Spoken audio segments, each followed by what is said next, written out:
Salam damai sejahtera bagi kita semua. Saya ucapkan semoga menjadi rahmat dan berkat juga apa yang saya akan bagikan kesempatan kali ini kepada para rekan dosen di Universitas Satya Wiyata Mandala, USWIM, Nabire. Semoga hal ini menjadikan manfaat bagi kita semua. Dalam kesempatan untuk program fasilitas RPL bagi pengembangan kapasitas institusi penyelenggara pendidikan akademik ya secara daring di daerah tertinggal, maka untuk kesempatan kali ini izinkan saya berbagi tentang rencana pembelajaran semester atau yang biasa disebut RPS. Ya. Nah, sistematikanya nanti materi ini saya bagikan akan dalam empat proses. Yang pertama adalah tujuan instruksional bimbingan teknis ini apa. Kemudian yang kedua, mari kita diingatkan kembali untuk belajar bersama tentang Permendikbud nomor 3 tahun 2020 tentang Standar Nasional Pendidikan Tinggi atau SNDIKTI. Yang ketiga, pemahaman untuk kita mengapa menjadi penting ya RPS ini bagi proses pembelajaran. Dan yang keempat, petunjuk praktis dan tips-triks untuk penyusunan RPS. Baik, tujuan instruksional dari BIMTEK RPS ini diharapkan dari para Bapak Ibu sekalian yang menjadi peserta dapat menjelaskan dan aktif merespon kembali pentingnya keberadaan RPS ini dalam suatu standar proses pembelajaran di pendidikan tinggi. Terlebih dikaitkan dengan Permendikbud nomor 3 tahun 2020. Dan juga diharapkan dapat menjelaskan dan aktif untuk merespon kembali proses penyusunan RPS dengan standar minimum kriteria yang termuat di dalamnya, ya, sesuai dengan Permendikbud nomor 3 tahun 2020. Dan yang ketiga, para peserta diharapkan juga mampu menjelaskan dan aktif paling tidak untuk mencontoh, menjalankan apa yang menjadi rumusan dari RPS pada mata kuliah yang diampu masing-masing. Dengan demikian, hal itu artinya dapat dipraktekkan dengan baik. Nah, sebenarnya RPS ini disinggung di Permendikbud nomor 3 tahun 2020, utamanya itu di pasal 12.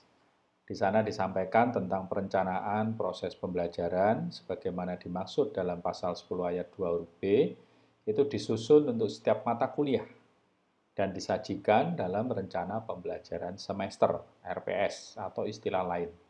Nah, RPS atau istilah lain ini sebagaimana dimaksud pada ayat 1 itu ditetapkan dan dikembangkan oleh dosen secara mandiri atau bersama di dalam kelompok keahlian, suatu bidang ilmu pengetahuan dan atau teknologi di dalam program studinya. Ya. Yang ketiga, RPS atau istilah lain ini paling sedikit memuat kondisi apa saja. Nah, ini. Jadi paling tidak memuat nama program studi, nama dan kode mata kuliah, semester berlakunya, SKS yang dibebankan, nama dosen pengampunya, capaian pembelajaran lulusan atau CPL yang dibebankan pada mata kuliah. Ini mengacu pada CPL Prodi ya. Dan kemampuan akhir yang direncanakan pada tiap tahap pembelajaran untuk memenuhi capaian pembelajaran lulusan tersebut. Nah, kemampuan akhir ini sebenarnya juga dirumuskan sebagai satu bentuk analisis kebutuhan bagi para peserta didik. Bahan kajian yang terkait dengan kemampuan yang akan dicapai, metode pembelajaran yang akan digunakan, waktu yang disediakan untuk mencapai kemampuan pada tiap tahap pembelajarannya, serta pengalaman belajar mahasiswa yang diwujudkan dalam deskripsi tugas yang harus dikerjakan oleh mahasiswa selama satu semester. Tidak kalah penting untuk mengukur itu semua ya, harus ada kriteria, indikator, bobot penilaian, dan tidak lupa daftar referensi yang digunakan. Jadi RPS ini minimum memuat ini semua. Ya, mari ini disematkan dalam pemahaman kita bahwa Dengan demikian, proses pembelajaran paling tidak dalam sisi perencanaan itu sudah dipikirkan secara sungguh-sungguh matang untuk para peserta didik kita. Nah, teringat atas RPS, maka sebenarnya hal itu tidak bisa dilepaskan juga dari keseluruhan keberadaan prodi itu sendiri dan untuk apa prodi ini berdiri, hadir di tengah-tengah masyarakat. Tentunya untuk mencetak profil lulusan yang seperti apa. Nah, hal inilah yang seharusnya bisa diterjemahkan oleh kita semua bahwa sebenarnya RPS ini bagian yang paling di bawah ya. Setelah bagian yang sudah direncanakan dari atas sampai ke bawah ini. Jadi pada saat kita membuka satu program studi, maka sebenarnya di sana sudah harus terbentang profil lulusan yang seperti apa yang akan dihasilkan oleh program studi ini. Maka capaian pembelajaran lulusan atau learning outcome LO dari prodi itu sudah harus dirumuskan di awal. Diperoleh dari mana? Dari sebuah analisis kebutuhan. Diperoleh dari suatu kajian akan perkembangan keilmuan. Ya. Itu semua melalui beberapa pintu-pintu yang sudah tersedia, ya. Yang sudah sedemikian kita gambarkan itu diperoleh dari kebijakan-kebijakan ya mengacu pada KKNI atau kualifikasi kerja nasional Indonesia, standar nasional dikti seperti Permendikbud tadi, kemudian bagaimana visi dan misi universitas, asosiasi secara profesi dan lain sebagainya. Berangkat dari itu, kemudian dibutuhkanlah satu kurikulum atau konten atau isi yang terkait di sana ada bahan kajian, ada kedalaman, ya, ada keluasan. Kemudian dari CPL dipetakan berangkat dari KKN itu ada sikap, ada pengetahuan, ada keterampilan umum, ada keterampilan khusus. Semua itu sebagai satu kesatuan yang terwujud menjadi satu mata kuliah yang disusun secara sistematis ya, secara terorganisasi baik jadilah sebuah kurikulum. Nah, oleh karena itu diimplementasikan sampai ke bawah, sampai kepada para peserta didik tentunya dibutuhkan satu perangkat pembelajaran. Jadi RPS ini sebenarnya adalah satu cerminan, satu luaran dari suatu rencana besar, gambaran utuh tentang harus bagaimanakah prodi dari Bapak Ibu sekalian itu akan mencetak satu profil lulusannya, itu sangat ditentukan oleh perangkat-perangkat yang ada, termasuk RPS. Ya. Nah, bagaimana sekarang menyusun satu RPS yang baik atau tahapan dalam merancang suatu pembelajaran yang baik? Tentunya dari suatu organisasi mata kuliah atau kurikulum itu, kita untuk per mata kuliahnya, paling tidak kita membutuhkan tahapan yang sedemikian ya. Ada proses analisis di sana, ada proses desain, ada pengembangan, ada implementasi, sampai dievaluasi. Nah, proses ini loop berputar kembali ya. Berputar kembali seiring dengan kita melakukan evaluasi. Pada setiap akhir semester, apa yang bisa kita peroleh atau dapatkan dari setiap evaluasi mata kuliah yang kita hadirkan kepada para peserta didik. Maka biasanya kita akan dihadapkan pertama kali mengidentifikasi CPL dari prodi ini. Ya, seperti kita ketahui tadi bahwa dari satu profil lulusan sampai diturunkan menjadi satu capaian pembelajaran prodi, maka tentunya kita harus mampu sampai menjabarkan kepada capaian pembelajaran mata kuliah. Sampai di sana, kita lakukan pentahapan kembali untuk bisa menjadi sub dari capaian pembelajaran mata kuliah itu sendiri. Ada tahapan-tahapan yang harus diselesaikan dan itu semua untuk menjawab kebutuhan. Kebutuhan dari para mahasiswa, kita buat semacam analisis di dalamnya dengan bagaimanakah nanti mahasiswa akan kita berikan perkuliahannya. Ya, sampai di sana muncullah kemudian satu rumusan tentang satu kinerja atau indikator hasil yang bisa mengukur sejauh mana pemberian ataupun proses yang akan kita berikan pada mahasiswa kita itu dapat mengukur apa yang kita rencanakan, ya.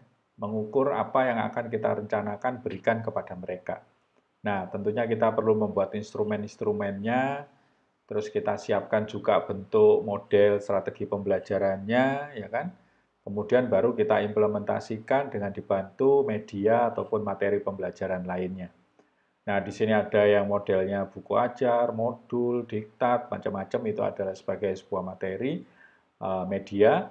Kemudian di sana juga ada bagaimana ini disajikan nantinya dalam pembelajaran online, ya, dengan menggunakan media audio mungkin, video, dan lain sebagainya. Nah, sejauh kemudian diimplementasikan, maka setidaknya kita terhubung dalam 3 kamar, ya. Ruangnya untuk dosen, ruangnya untuk mahasiswa, sama ruang untuk sumber belajar. Ini sebuah environment, lingkungan, ya.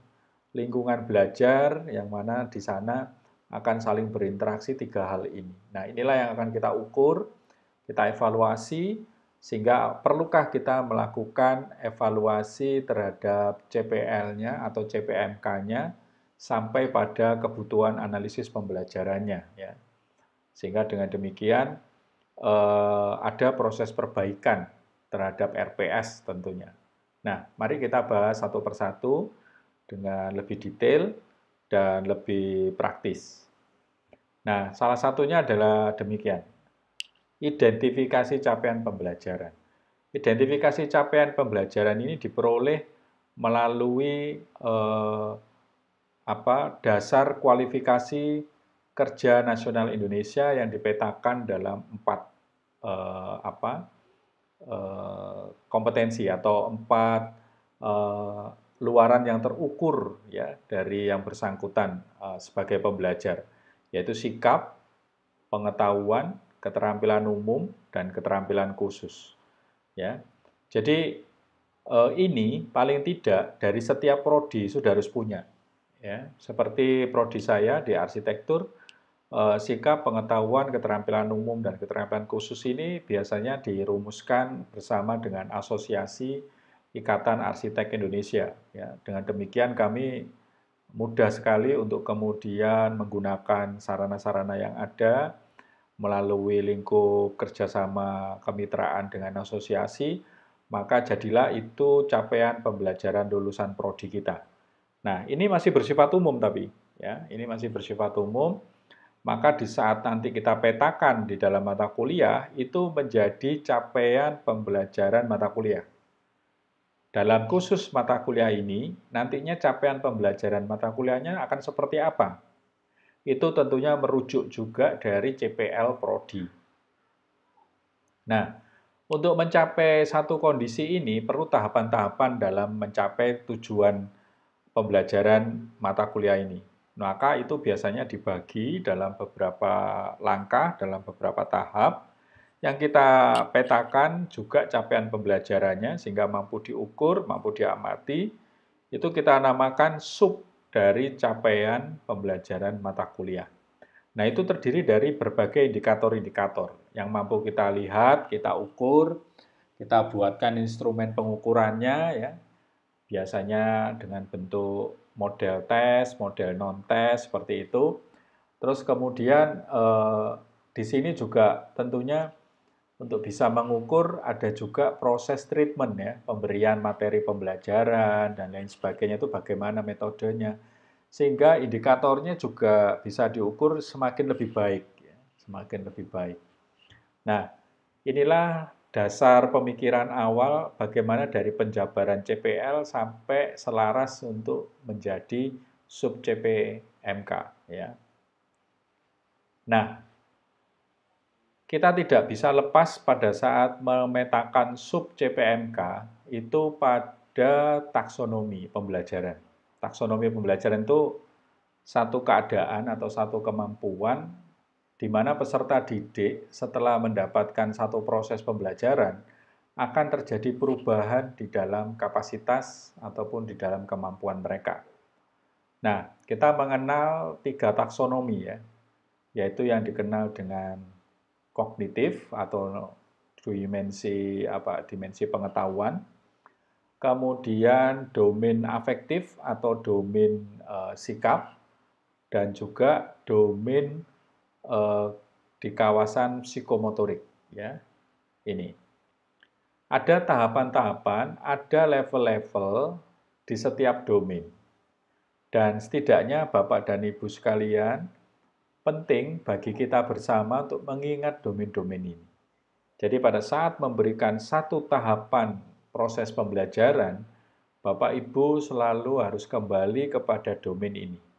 Apakah dia cukup diberikan domain pengetahuan saja? Oh, mungkin diperlukan domain pengetahuan dan sikap, atau mungkin ketiga-tiganya. Itu adalah resep yang sangat mungkin berbeda untuk setiap pengajar. Dengan demikian, sub CPMK itu berisi adalah kemampuan ini yang mewakili dari semua domain. Ini bisa salah satu, ini saya contohkan misalnya mampu menjelaskan. Menjelaskan ini berarti ada di domain knowledge. Di bagian mana? C2, understand. Ya, di sini.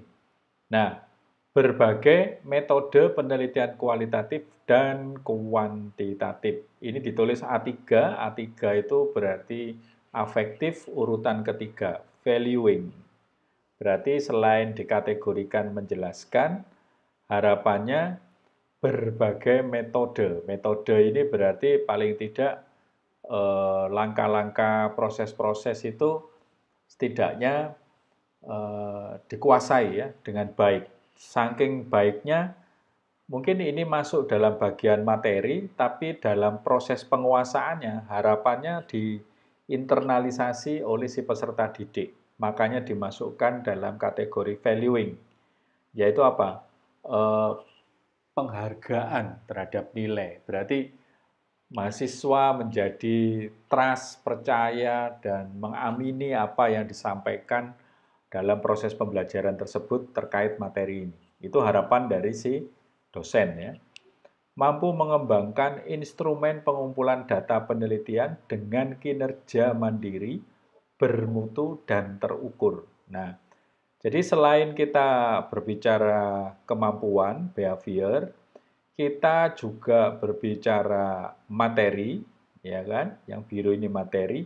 Dengan itu berarti kita berbicara satu keadaan, ya. Satu keadaan, satu level, satu konteks, ya. Maka dalam membuat sub CPMK itu harus seperti ini. Paling tidak ini yang disebut pengerjaan dengan ABCD. ABCD, A-nya itu audien. Cuma tidak ditulis di sini. Audiennya siapa sih? Yang jelas ya mahasiswa, audiennya. Kan ini sebenarnya kalau diberikan lengkap kan maksudnya begini. Mahasiswa mampu menjelaskan. Menjelaskan ini adalah B, behavior. Ya. Berbagai metode penelitian materi atau kompetensi. Ya, C. Ya, dengan kinerja mandiri, bermutu, dan terukur. D, D itu degree. Degree itu artinya apa? Derajat keadaan. Ya.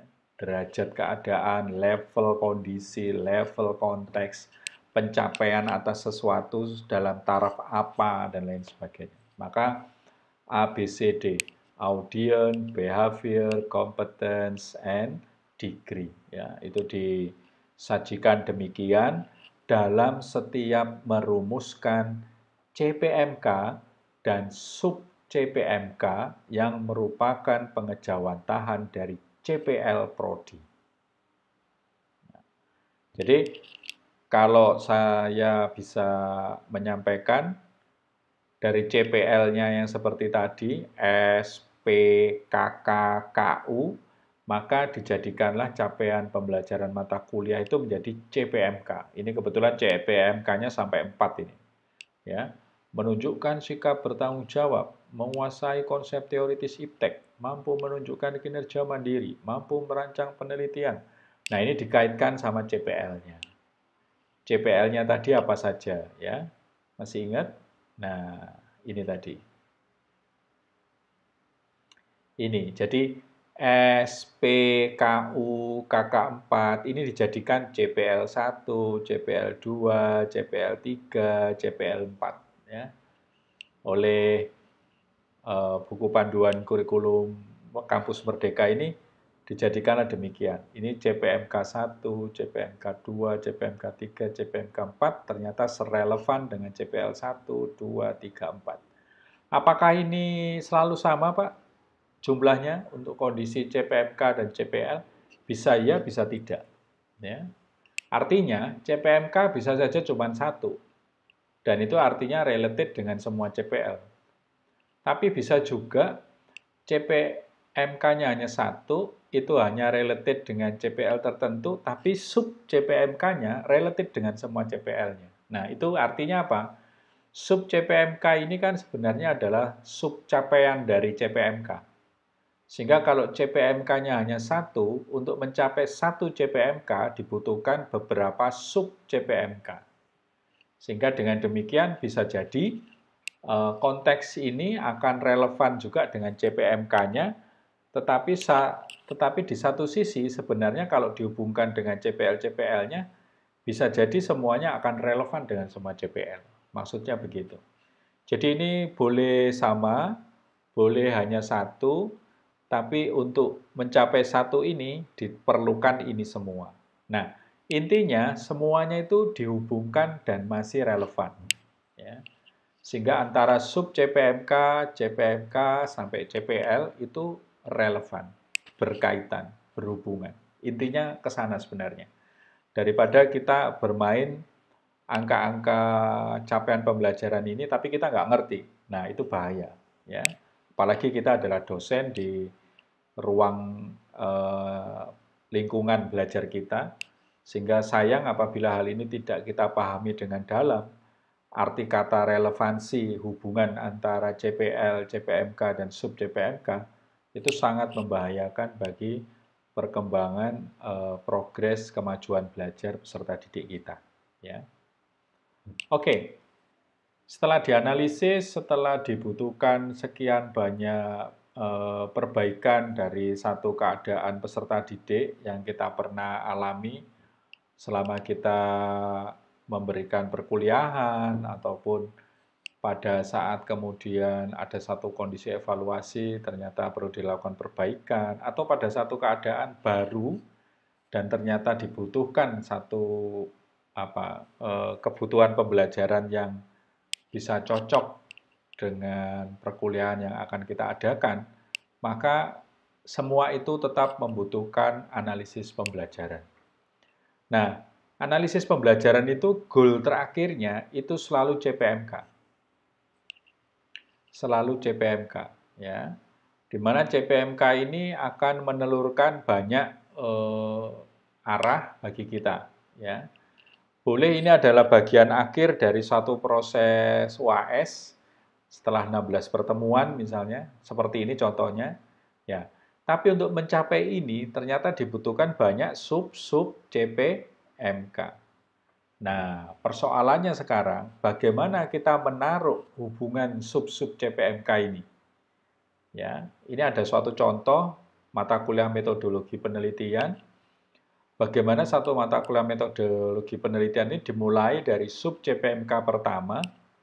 Tujuannya apa? Yaitu mampu menjelaskan tentang pengetahuan, ilmu filsafat, dan etika, dan plagiasi dalam penelitian. Oke, domainnya ada di kognitif 2 sama di afektif 3. Itu untuk ditempuh dalam waktu minggu ke-1 sampai ke-2. Nah, begitu. Maka proses ini kemudian dilanjutkan sampai dengan minggu ke-4, minggu ke-3 sampai dengan ke-4, dengan sub CPMK yang kedua, yaitu mampu menjelaskan berbagai metode penelitian kualitatif dan kuantitatif, berada pada domain kognitif 2 dan afektif 3. Konteks ini terus dilanjutkan sampai pada pertemuan yang ke-16 di UAS. Nah, kalau kita lihat, ada berapa sub CPMK? Ada 6 sub CPMK, tapi semuanya tuntas dalam 16 pertemuan, termasuk UAS dan UTS. Kalau kita lihat struktur analisis pembelajaran ini, ada yang modelnya hierarki, ini seperti ini adalah hierarki, model yang berurutan seperti ini adalah prosedural. Tapi sebenarnya selain prosedural dan hierarki, ada model misalnya struktur pengelompokan, dan ada juga kombinasi di antaranya. Jadi, bagaimana kita menyusun analisis pembelajaran ini, maka itu tentunya pada jam terbang dan bagaimana para dosen atau pengajar terus meningkatkan pengalaman dalam proses pembelajarannya. Sehingga peningkatan dalam kemampuan untuk memberikan satu pembelajaran itu tidak hanya soal penguasaan materi saja, soal penguasaan ilmu pengetahuannya saja, tetapi pada metode dan bagaimana cara-cara Bapak dan Ibu sekalian dalam mengembangkan sebuah proses pembelajaran itu sangat ditentukan oleh bagaimana dalam dan luasnya Bapak Ibu sekalian melakukan analisis pembelajaran seperti ini bagi peserta didik. Selanjutnya, ya ini, tadi pertanyaan itu juga menjawab satu keadaan yang sering ditanyakan, ya misalnya apakah selalu ya diperlukan melakukan analisis pembelajaran. Mengacu pada pasal 12 ayat 3 bagian C, maka kayaknya RPS memang sangat diperlukan analisis pembelajaran. Ya, kegunaannya untuk mengidentifikasi semua kemampuan yang dikuasai mahasiswa, menentukan kemampuan awal dan akhir mahasiswa, yang tentunya pada saat setelah diberikan treatment, kondisi itu akan terjadi perbedaan. Ya, menentukan tahapan dalam pelaksanaan itu juga penting. Bagaimana Bapak Ibu menjadi manajer pada mata kuliah ini ya. Bapak Ibu tidak lagi dituntut memindahkan pengetahuan sekarang ini, tetapi justru Bapak Ibu adalah konduktor ya, konduktor dari suatu orkestra yang luar biasa dari para peserta didik yang dengan kompetensinya masing-masing yang berbeda. Sekarang seperti itu kita. Sehingga dengan demikian analisis pembelajaran itu menjadi sangat berarti dan penting. Nah, setelah itu kita merumuskan indikator-indikator dan penilaian-penilaiannya ya. Kita tetapkan dari mulai sikap, keterampilan umum, keterampilan khusus, dan pengetahuan itu teknik yang kita pakai seperti apa. Ya. Kita buatkan observasi, pengamatan ya, sikap itu terutama di pengamatan. Kemudian bagaimana di keterampilan umum dan khusus itu kita juga bisa melakukan kegiatan dari mulai tes, non-tes ya, kemudian unjuk kerja atau portofolio dan lain sebagainya. Itu tentunya diukur dengan alat ya. Dengan alatnya apa? Penilaian untuk proses biasanya kita gunakan rubrik, sementara untuk karya atau tugas atau desain kita biasa lakukan dengan cara portofolio. Ya, dari semua ini sebenarnya harapannya ada teknik yang dirasa instrumennya akan berbeda jadinya memang ya. Misalnya untuk ini portofolio. Tentunya tugas ini kan tidak hanya satu ya. Kita punya perbandingan-perbandingan antara tugas sebelumnya, di tengah dan di akhir misalnya. Tapi kita juga sudah siapkan dimensi penilaian. Sehingga dengan demikian anak ini, peserta didik kita ini ada di range yang seperti apa dan bagaimana cara kita untuk meningkatkan kompetensi yang bersangkutan sehingga mereka akhirnya menjadi enjoy di kelas kita dan bahkan bisa mampu meningkatkan kapasitas yang di luar dari yang mereka ketahui atau sadari. Kitalah yang menjadi konduktor dari suatu orkestra itu Bapak Ibu. Jadi kalau bisa bakat, minat, dan semua skill bahkan pengetahuan dari mereka, kitalah yang harusnya bisa untuk terus menumbuh kembangkan. Ya. Sementara kriteria penilaian ini model rubrik seperti ini biasanya umumnya. Jadi kalau kapasitas yang ada di grade ini dengan skor ini penjelasannya apa? Kriteria penilaiannya apa ya? Seperti apakah luaran yang bisa kita ukur dengan kategori seperti ini. Ya, rubrik itu adalah kategorial, ya, kategorial atas satu penilaian. Ya. Sementara portofolio selain ada dimensi, dimensinya ini biasanya nggak ubahnya juga semacam kriteria, tetapi dia lebih detail ya, karena mengingat variasi pada satu tugas itu jauh lebih banyak dibandingkan kita mengukur satu proses yang tahapannya sudah jelas, seperti di rubrik ya, begitu. Oke, nah sekarang di bagian ke-6 kita perlu mengembangkan bentuk, metode, dan strategi pembelajaran. Nah, untuk bentuk, metode, dan strategi pembelajaran ini kita harus bedakan apa itu bentuk dan apa itu metode atau strategi. Kalau bentuk, sebenarnya dalam satu SKS kan sudah dipetakan menurut standar nasional dikti bahwa satu SKS identik dengan 170 menit. Ya. Kita mau mengambil bentuk pembelajaran, proses pembelajaran seperti apa diserahkan kepada Bapak Ibu sekalian. Ya. Misalnya kuliah. Kuliah itu terdiri dari kegiatan proses belajar mengajar, kemudian ada tugas terstruktur, ada tugas mandiri, itu kuliah. Totalinya sama, 170. Jadi tatap muka di kelas itu seperti proses belajar itu hanya 50 menit sebenarnya. Tapi selebihnya anak-anak ini nanti akan bekerja secara mandiri, berikut juga Bapak Ibu ngasih tugas, itu ada 120 menit atau 2 jam. Per minggu ya ini, satu SKS per minggu. Nah ini kalau dia 2 SKS ya berarti tinggal kalikan 2. Berarti dalam seminggu ada 2 kali 60 tugas terstruktur untuk Bapak Ibu memberikan tugas, 2 kali 60 untuk Bapak Ibu memberikan kebebasan kepada yang bersangkutan belajar mandiri. Ya. Jadi Bapak Ibu harus tahu juga cara mengukur SKS itu. Jangan kemudian SKS itu misalnya kita diberi jatah mengajar 2 SKS, tetapi ternyata kita mengajar dan memberikan tugas itu seakan-akan kayak melebihi dari 2 SKS. Jadi kayak 3 SKS atau 4 SKS, hampir mengalahkan semua mata kuliah yang ada. Itu juga nggak benar. Ya. Dari mana kita tahu? Dari perencanaan. Jadi dari sejak awal Bapak Ibu melakukan analisis pembelajaran tadi, seharusnya sudah bisa mengukur bahwa materi yang demikian dengan bahan kajiannya demikian, pokok bahasanya yang demikian, itu harusnya selesai dalam 2 minggu atau 3 minggu. Itu Bapak Ibu yang mengukur. Makanya itu tadi menjadi penting analisis pembelajaran dari awalnya. Ya. Kemudian ada bentuk seminar. Ya. Bentuk seminar ini kegiatan prosesnya jauh lebih banyak daripada belajar mandirinya. Ya. Tapi totalnya tetap sama 170 menit. Ada bentuk praktikum, praktek, kerja magang, desain, pengembangan, penelitian, dan lain sebagainya ini itu juga difasilitasi 170 menit totally langsung dalam seminggu. Jadi ini modelnya bisa bersifat kayak bimbingan ataupun konsultasi gitu ya.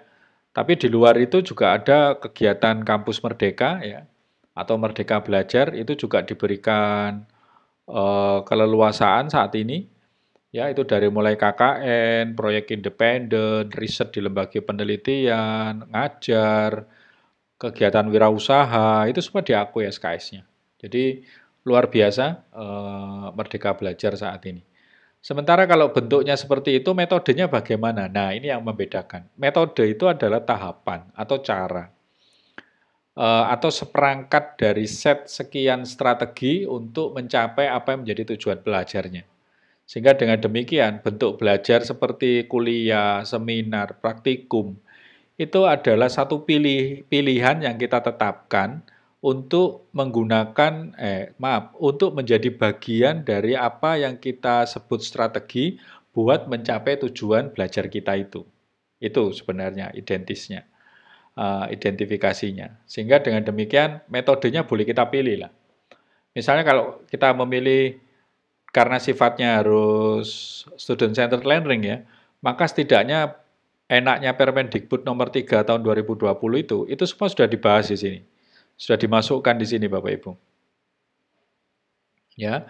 Metode yang boleh dipilih yaitu diskusi kelompok, simulasi, studi kasus, pembelajaran kolaboratif, pembelajaran kooperatif, pembelajaran berbasis proyek, pembelajaran berbasis masalah atau metode pembelajaran lain yang dapat secara efektif memfasilitasi pemenuhan capaian pembelajaran lulusan. Ya. Jadi ya jelas berbeda. Kalau misalnya modelnya pembelajaran berbasis proyek, maka bentuknya apa? Ya bentuknya dicari aja yang pas di sini. Ya berarti apa? Bentuk penugasan misalnya. Bentuk kerja praktek misalnya atau bentuk apa begitu ya. Dipilih di sini, penugasan terstruktur. Nah, ini salah satunya ya. Ya, seperti ini. Tapi metodenya adalah pembelajaran berbasis proyek misalnya. Nah, itu yang membedakan bentuk dan metode. Dua-duanya harus kita tulis nanti di dalam RPS sehingga bisa memberikan guidance buat kita supaya kita nanti akan dapat mudah menjalankan proses pembelajaran itu bersama dengan anak-anak peserta didik kita. Oke, ini contoh langsung. Jadi setelah sekian banyak yang sudah kita pahami, oke, berarti sekarang bagaimana nih membuat RPS-nya? Nanti akan ada template yang saya sediakan untuk Bapak Ibu sekalian, template kosong. Ini sebenarnya adalah sebuah template juga, tapi saya ambil dari buku panduan kurikulum yang dikeluarkan oleh Dikti.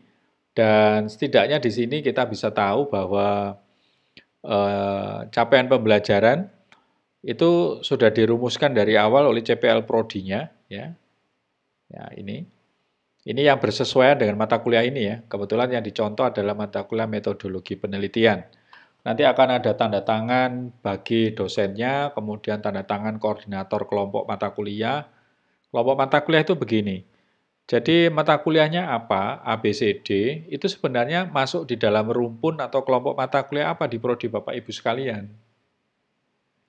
Saya mungkin bisa mencontohkan di prodi arsitektur tempat saya, karena secara keilmuan mungkin dengan Bapak Ibu saya berbeda, tetapi mungkin sebagai gambaran saja bahwa di arsitektur misalnya ada kelompok mata kuliah kajian riset arsitektur, nah misalnya begitu. Nah itu artinya berarti kelompok-kelompok mata kuliah yang bersifat studi, yang bersifat riset itu ngumpul semua di situ.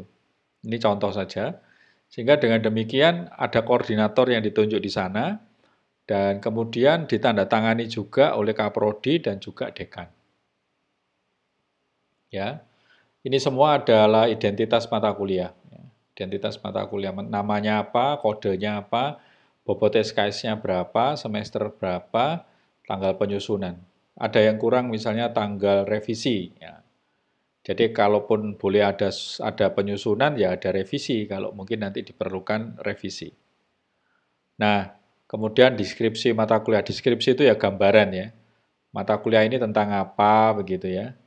Nah, sementara ini CPMK-nya ada 5 bahkan ya.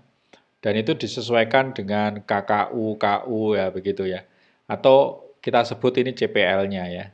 Ini CPL-nya. KU itu keterampilan umum, KK itu keterampilan khusus. Loh, ini ada sikap. Loh, ini nggak ada P-nya ya. Nggak ada pengetahuannya. Nggak apa-apa. Nggak ada P-nya nggak apa-apa. Karena untuk capaian mata kuliah ini mungkin P tidak menjadi hal yang kondisi signifikan di sini. Nah, itu nggak apa-apa. Jadi jangan takut, harus apakah masuk semua ruang KKNI? Tidak, gitu ya. Maka ini kembali kepada kemerdekaan para pengajar dalam mempolakan apa-apa yang nanti akan menjadi luaran dari proses pembelajaran yang diampu. Nah, bahan kajiannya adalah atau materinya gitu loh. Bahan kajian itu ya materi pembelajarannya ya. Ini sudah langsung spesifik ya pada materi pembelajarannya. Ada yang nanti punya saya sebagai contoh itu ada yang sifatnya umum sama ada yang sifatnya pokok bahasan ya. Itu ada perbedaan di sana betapa bahan kajian itu sifatnya masih sangat luas, tapi pokok bahasan sudah ke arah yang spesifik pada materi pembelajarannya. Daftar referensi seperti biasa juga harus menjadi sumber materi pembelajaran sehingga para peserta didik kita sudah tahu dari awal dia akan belajar apa dan sumber-sumbernya di mana saja. Ya, nama dosen, mata kuliah prasyarat jika ada ya. Nah, ini kolom-kolom penting di mana tadi sudah disebutkan di Permendikbud harus ada apa saja, dan di sini ada sub CPMK, ada pertemuan, bahan kajiannya apa, bentuk metode pembelajarannya bagaimana, estimasi waktunya, pengalaman belajarnya, cara penilaian ya, kriteria dan bentuk penilaiannya bagaimana, indikatornya apa, bobot ya. Jadi bentuknya itu mau memilih apa, misalnya non-tes atau tes. Kalau tes ya mungkin ada model kuis, ada model rubrik, non-tes tuh misalnya ada portofolio, penugasan, begitu-begitu. Nah, indikatornya berarti tentang ketercapaian apa, begitu. Bobotnya berapa persen dari total, sehingga secara total penilaian dari masing-masing atas sub CPMK itu tercapai sampai dengan 100% pada CPMK-nya. Itu maksudnya. Nah, ini praktek contoh saja dari saya.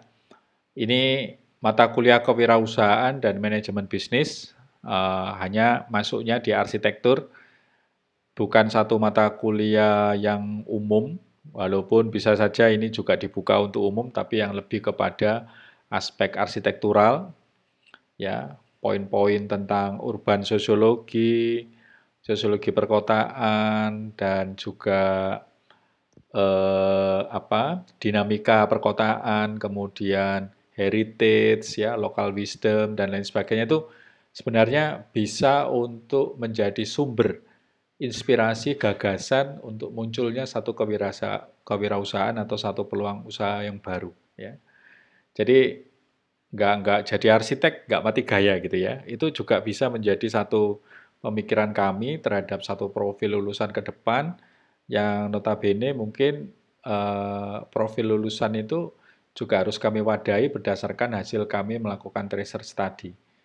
Nah, oleh karena itu, ini kalau Bapak Ibu lihat hampir sama dengan apa yang ada di buku panduan kurikulum yang dikeluarkan oleh Ditjen Dikti, bahwa di sini paling tidak ada nama, kode, rumpun, bobot, semester gitu ya. Kemudian ada pengembang peta atau pengembang analisis pembelajaran ini adalah saya sendiri. Nah, koordinator rumpun mata kuliah RMK ini ternyata kebetulan saja saya ketuanya sampai saat ini. Ya, kemudian di Kaprodi itu ada Pak Ari Dijatmiko, kemudian di fungsi fakultas ada Pak Robi, ya, dekan. Eh, Tidak persis sama dengan yang tadi di lembar sebelumnya bahwa dekan tidak ada. Tapi kenapa dekan ini ada? Itu hasil dari monef kami dengan LL Dikti Wilayah 7 yang menyatakan bahwa sebaiknya RPS ataupun rencana pembelajaran paling tidak diketahui juga oleh yang menjadi unsur pengelola dari program studi, yaitu dekanat atau fakultas. Maka dengan ini Pak Dekan kami tambahkan di sini dan dibuatnya tanggal 7 bulan 10 tahun 2020. Baru karena memang mata kuliah ini adalah mata kuliah hasil pengembangan kami setelah evaluasi kurikulum Kampus Merdeka. Dan ini adalah mata kuliah unggulan kami yang akhirnya juga diikuti di dalam program Permata Sakti. Nah, program Permata Sakti, para mahasiswa yang ada di mata kuliah ini adalah ikut dari saya lupa universitasnya, tapi kalau melihat dari arahnya banyak di bagian barat dan timur ya. Jadi ada Aceh, ada Makassar, ada Sarawak, ya. Maaf, ada Sorong ya. Itu masuk di mata kuliah ini. Nah, kemudian untuk analisisnya seperti Bapak dan Ibu lihat ya, kami ada sub CPMK yang sedikit sekali, sementara ini CPMK-nya ya. CPMK-nya satu saja yang kami pakai, tapi ada 1, 2, 3, 4, 5, 6 sub CPMK ya. 6 sub CPMK ini yang nantinya akan menjadi tahapan-tahapan dari pembelajaran kami. Oke, selanjutnya ini ada muncul capaian pembelajaran, itu kami sesuaikan dengan program studi CPL-nya kami. Itu tidak ada P, yang ada adalah KK2, KU2, S9, dan S10. Terkait dengan mata kuliah ini yang bersesuaian adalah KK2, KU2, S9, dan S10. Sementara CPMK-nya satu saja yang kami pakai dengan domain ada di C3, P2, dan A3. Ya. Bahan kajian adalah materi secara umum. Kami sampaikan ada aspek kewirausahaan, ada aspek perencanaan, ada aspek manajemen bisnis, dan proyek prototipe. Jadi ini bedanya dengan materi ya. Kalau di materi kami singkatkan menjadi pokok bahasan. Ya. Pokok bahasan itu kalau bicara kewirausahaan kami ada dua, yaitu dasar-dasar kewirausahaan, pengembangan dan perkembangan kewirausahaan. Kalau di aspek perencanaan kami buat perencanaan strategis. Kalau di aspek manajemen bisnis kami buat fungsi-fungsi manajemen bisnis dan pengalaman bisnis praktis di project prototype ya. Itu.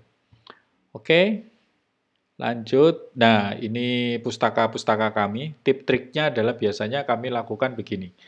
Kalau kami punya 5 pokok bahasan, paling enggak untuk pustaka utama setidaknya ada 2 sampai 3 jurnal yang kami unduh dari Scholar Google yang bisa mensupport setiap pokok bahasan ini. Jadi kami berikan kepada para peserta didik adalah update terkini yang kami ambilkan dari artikel jurnal. Sementara untuk aspek pendukung bisa jadi yang kondisinya menjadi semacam pengayaan ataupun juga bisa berupa buku teks yang selalu akan populer ada sehingga itu sebagai vitamin atau suplemen saja di dalam proses kita belajar. Nah, media yang kita gunakan ada software hardware, kemudian tim teaching kebetulan tidak ada, sementara assessment ini muncul dari bentuk kita memilih seperti apa ya.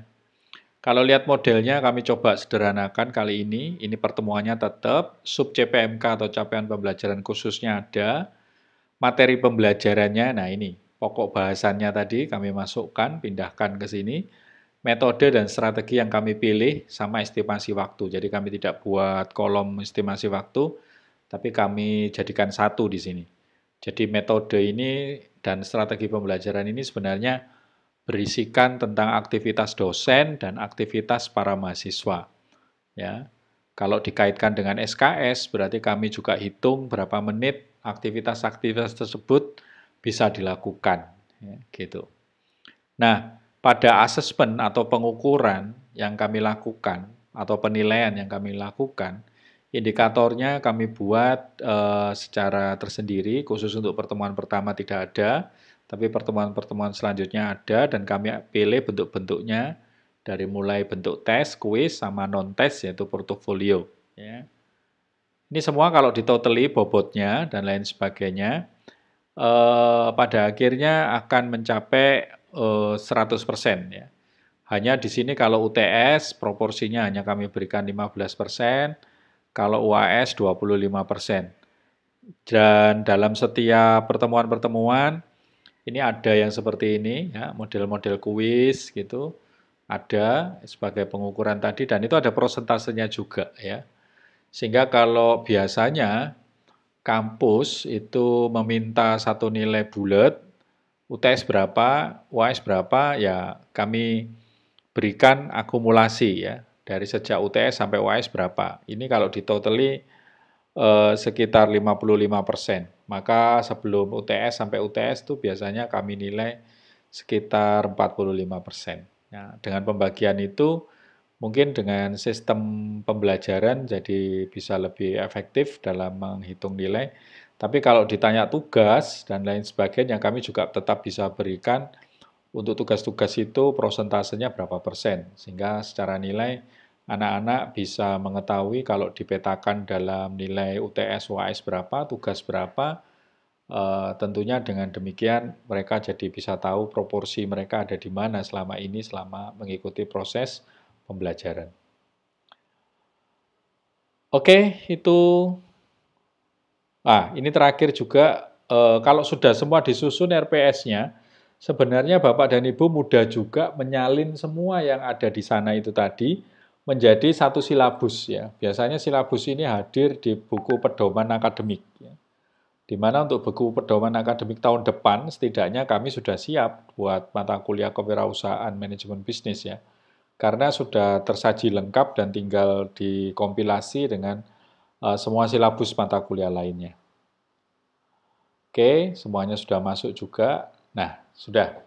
Itu dari saya dan kemudian ada sharing, nantinya Bapak Ibu juga bisa mendapatkan satu template dari kami, yang mana template itu siap untuk diisi ya, untuk siap diisi.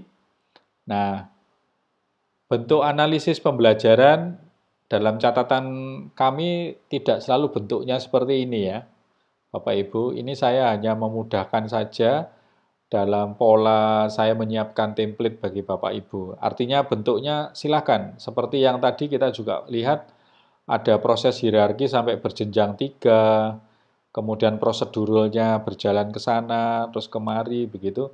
Nah, sementara yang saya lakukan ini dari mulai pengelompokan ada, yang mana ini jalan secara prosedur, hierarki ada, ya, tapi pengelompokan di sini juga ada. Dan ini pun dilakukan secara prosedural ya.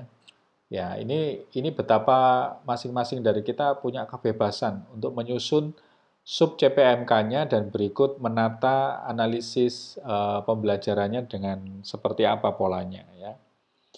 Itu. Oke, semuanya sudah saya kosongin. Harapannya Bapak Ibu bisa tinggal mengisi saja apa-apa yang dibutuhkan sesuai dengan mata kuliah yang akan Bapak Ibu ampu dan ajukan sebagai satu modul pembelajaran hasil dari program RPL PTDT ini untuk Bapak dan Ibu setidaknya punya bekal awal buat memetakan nantinya di modul e-learning-nya seperti apa ya. Sehingga RPS ini pada hakikatnya memang cuma begini saja, cuma dokumen. Tetapi mohon maaf, tanpa ini modul e-learning yang seperti apa yang akan Bapak Ibu rencanakan itu akan menjadi satu pemetaan yang sangat tidak relevan dengan rencana ya. Karena aktivitas yang hadir di sana walaupun itu ada modul e-learningnya, tetapi itu apakah sungguh-sungguh hadir sebagai bentuk perencanaan yang sistematis, hasil dari suatu analisis pembelajaran yang khusus. Jangan-jangan itu hanya sebuah bentuk reaktif dari satu keadaan karena dituntut harus ada. Maka itu akan menjadi satu kesalahan buat kita. Ya, semuanya sudah saya kasih petunjuk-petunjuk yang Bapak dan Ibu tinggal petakan. Ya, semua kolom-kolom ini ada guidance-nya ya. Sehingga dengan demikian kita semua akan mudah untuk mengikuti guidance ini. Dan apabila hal ini dirasa sudah tidak perlu karena terisi semua, silakan Bapak Ibu tinggal hapus saja guidance-guidance yang ada. Demikian dari saya. Terima kasih untuk sudah mendengarkan saya dan berkat Tuhan selalu berlimpah bagi Bapak Ibu sekalian dan semoga Bapak Ibu sekalian dapat mengambil manfaat dari video ini dan harapannya bahwa saya mungkin belajar dari seorang santo yang saya hormati dan menjadi jujukan doa saya sampai sekarang. Beliau bilang bahwa belajar 1 jam bagi seorang rasul modern itu sama halnya dengan berdoa selama 1 jam. Ini dikatakan oleh Santo Jose Maria Escriva dan harapannya semoga itu menjadi semangat bagi kita semua. Semoga belajar ini menjadi doa buat kita bersama. Sekian dari saya Bapak Ibu, salam dari Surabaya, semoga kita semua sehat selalu dan Tuhan memberkati.